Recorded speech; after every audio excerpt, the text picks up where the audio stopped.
Hello guys and welcome back to our channel. If you want to design a stunning Shopify store without writing a single line of code, you don't need to hire a developer.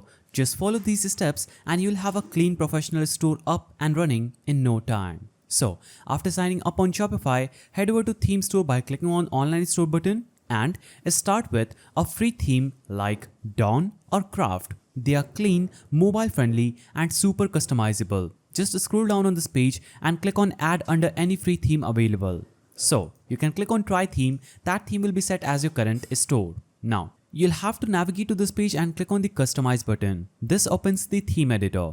Here you can drag and drop, click and add sections like images, banners, products, showcases, testimonials, all without touching the code.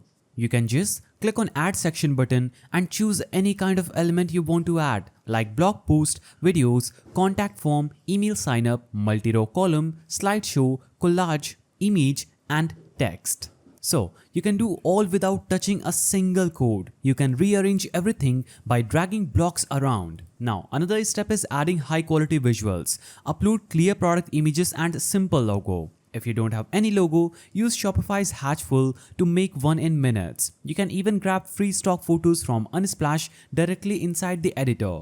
Now under theme settings, you can pick your colors, fonts, and that match your brand's personality, modern, playful, or bold. A small design tweaks go long way in building trust. So you can also create basic pages like About, Contact, and FAQ. Then set up simple navigation menu, Home, Shop, About and Contact by click just on this page. Now you must always preview your store on desktop and mobile by clicking on the mobile and desktop button, through which you can ensure that your store looks better on all devices across all the platforms. So good design is clean, focused and user friendly. Start simple, launch fast and improve as you grow. Found this helpful? Tap the like and subscribe for more Shopify tips and drop your store name in the comments below. And I will see you in the next one.